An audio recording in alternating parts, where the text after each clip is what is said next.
नमस्कार, MK news में आपका स्वागत है। आपके साथ मैं हूं अंजलि। रुक करते हैं खास खबरों की ओर।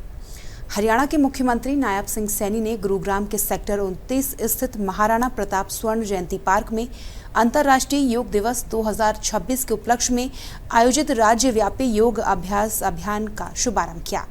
इस अवसर पर सीएम सैनी ने कहा कि योग केवल एक शारीरिक अभ्यास नहीं बल्कि भारत की महान सांस्कृतिक विरासत का उत्सव है, जिसने सदियों से मानवता को स्वस्थ, संतुलित और आध्यात्मिक जीवन का मार्ग दिखाया है।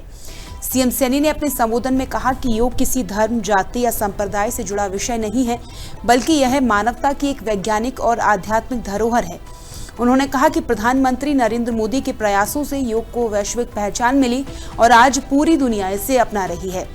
सीएम सैनी ने कहा कि वर्ष 2014 में संयुक्त राष्ट्र महासभा में भारत द्वारा रखे गए प्रस्ताव को 177 देशों का समर्थन मिला था, जिसके बाद 21 जून 2015 को पहली बार अंतर्राष्ट्रीय योग दिवस मनाया गया। तब से योग का दायरा लगातार बढ़ता जा रहा है और करोड़ों लोग इससे जुड़ चुके हैं। इसके आगे उन्होंने कहा कि योग केवल एक अभ्यास नहीं बल्कि भारत की महान सांस्कृतिक विरासत का उत्सव है, जिसने हजारों वर्षों से मानवता को संतुलित, स्वस्थ और आध्यात्मिक जीवन की राह दिखाई है। उन्होंने कहा कि पीएम मोदी के नेतृत्व में भारत ने योग को विश्व पटल पर स्थापित किया और आज पूरी दुनिया इसे अपना रही है। योग हमारे ऋषि मुनियों और साधकों की अमूल्य देन है, जिसका वैश्विक स्तर पर सम्मान और अभिनंदन किया जा रहा है। साथियों, यह पावन अवसर हमारे लिए केवल योग अभ्यास का एक कार्यक्रम नहीं है। यह साथियों उस महान संस्कृति की विरासत का उत्सव है जो हजारों वर्षों से मानवता को जीवन को संतुलन, स्वस्थ, अध्यात्म की राह दिखाने का काम कर रही है। साथियों, भारत ने योग को आदरणीय नरेंद्र मोदी जी के नेतृत्व में दुनिया को दिया और आज दुनिया योग को अपना रही है। इसी कड़ी में सीएम सैनी ने कहा कि हरियाणा सरकार ने इस वर्ष 12वें अंतर्राष्ट्रीय योग दिवस को भव्य और व्यापक स्तर पर मनाने का निर्णय लिया है। 1 जून से 21 जून तक प्रदेश भर में जिला, उपमंडल, ब्लॉक, वार्ड और ग्राम पंचायत स्तर पर योग शिविर आयोजित किए जाएंगे। राज्य स्तरीय मुख्य कार्यक्रम 21 जून को पंचकुला में आयोजित होगा। सीएम सैनी ने कहा कि इस वर्ष अंतर्राष्ट्रीय योग दिवस की थीम स्वस्थ वृद्धावस्था के लिए योग है, जो आज की सबसे बड़ी आवश्यकता है। आधुनिक जीवन शैली ने जहां अनेक सुविधाएं प्रदान की हैं, वहीं तनाव, अनिद्रा, अनियमित खानपान और मानसिक अशांति जैसी समस्याएं भी बढ़ी हैं। ऐसे समय में योग शरीर को निरोगी, मन को स्थिर और जीवन को संतुलित बनाने का सबसे प्रभावी माध्यम है। मुख्यमंत्री ने कहा कि हरियाणा सरकार की थीम योग युक्त नशा मुक्त हरियाणा है। प्रदेश के युवाओं को योग के माध्यम से स्वस्थ जीवन शैली अपनाने के लिए प्रेरित किया जाएगा और उन्होंने युवाओं से विशेष रूप से योग को अपनाने और नशे से दूर रहने का आह्वान भी किया। मुख्यमंत्री ने सभी नागरिकों से आह्वान किया कि वे 21 जून तक आयोजित होने वाले योग कार्यक्रमों में बढ़ चढ़कर भाग लें और हरियाणा को देश का सबसे स्वस्थ, जागरूक और खुशहाल राज्य बनाने के संकल्प में सहभागी बने। इस योग दिवस के ऊपर आज इसका जहां शुभारंभ हो रहा है, मैं आप सबको साथियों इस अवसर पर बधाई भी देता हूं और यह कार्यक्रम एक शुरुआत आज ये नहीं है।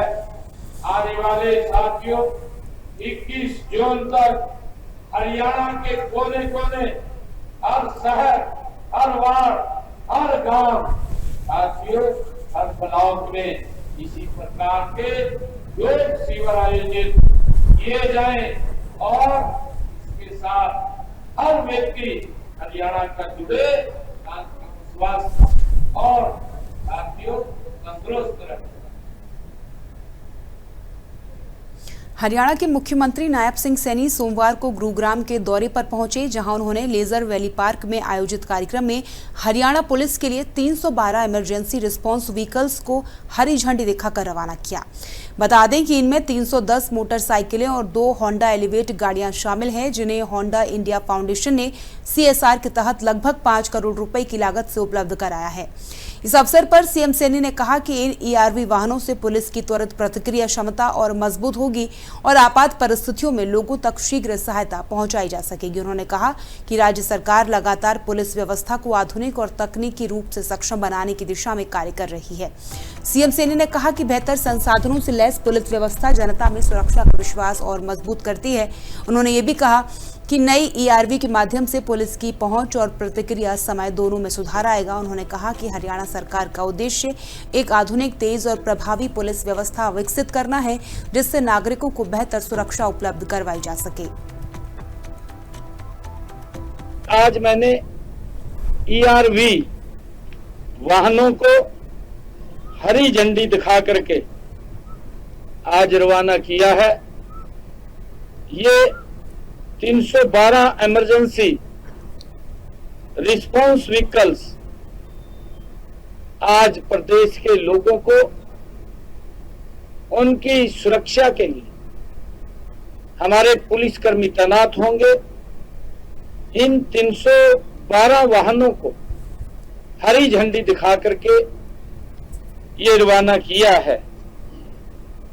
जब भी कोई दुर्घटना होती है, EVR वहां पहले पहुंचेगी, इसको सुनिश्चित किया है।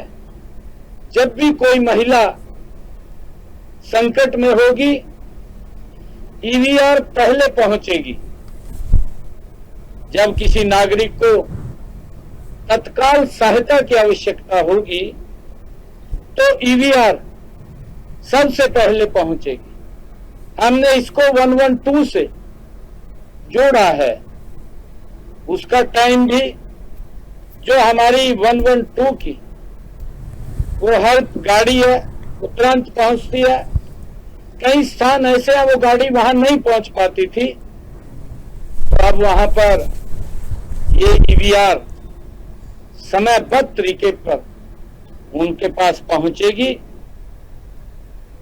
सीएम सैनी ने हरियाणा पुलिस की कार्यप्रणाली की सराहना करते हुए कहा कि देश में पुलिस का औसत रिस्पांस टाइम लगभग 18 मिनट है, जबकि हरियाणा पुलिस ने इसे घटाकर मात्र 7 मिनट 3 सेकंड तक पहुंचा दिया है। सीएम सैनी ने इसे पुलिस विभाग की प्रतिबद्धता, बेहतर प्रबंधन और आधुनिक तकनीक का परिणाम बताया। सीएम सैनी ने कहा कि जनता को समय पर सहायता उपलब्ध कराना ही सुशासन का वास्तविक स्वरूप है। उन्होंने बताया कि पुलिस व्यवस्था को और मजबूत करने के लिए ERV वाहनों का वितरण किया गया है। जानकारी के अनुसार गुरुग्राम को 60 मोटरसाइकिलें और एक होंडा एलिवेट गाड़ी, फरीदाबाद को 40 मोटरसाइकिलें और एक होंडा एलिवेट गाड़ी प्रदान की गई है। इसके अलावा प्रदेश के अन्य जिलों को कुल 210 मोटरसाइकिलें आवंटित की गई हैं। इन वाहनों को संवेदनशील और प्रमुख क्षेत्रों में तैनात किया जाएगा, ताकि आपात स्थिति में पुलिस तुरंत मौके पर पहुंच सके और नागरिकों को त्वरित सहायता मिल सके। सीएम सैनी ने कहा कि इस पहल से पुलिस की प्रतिक्रिया क्षमता और अधिक प्रभावी होगी तथा कानून व्यवस्था को और मजबूती मिलेगी। उन्होंने प्रदेशवासियों से यातायात नियमों का पालन करने और सड़क सुरक्षा के प्रति जागरूक रहने की भी अपील की। साथियों, आज देश का औसत पुलिस प्रतिक्रिया समय 18 मिनट से अधिक है, लेकिन हरियाणा ने इसे 7 मिनट 3 सेकंड तक ला करके साथियों राष्ट्रीय औसत से लगभग 2.5 गुना पीछे छोड़ा गया है। यही सुशासन का वास्तविक स्वरूप है। मैं इसके लिए आज प्रदेशवासियों को भी और विशेष तौर से मैं होंडा इंडिया फाउंडेशन के सभी जो व्यक्ति हैं उनको दिल से आभार व्यक्त करता हूं कि उन्होंने CSR के माध्यम से सुरक्षा में, एक राष्ट्रीय सेवा में प्रदेश की सुरक्षा के लिए ये वाहन उपलब्ध कराए हैं। मैं इनका दिल से आभार व्यक्त करता हूं और प्रदेशवासियों को बधाई देता हूं। आप सब पत्रकार साथियों का दिल से धन्यवाद करता हूं। जय हिंद।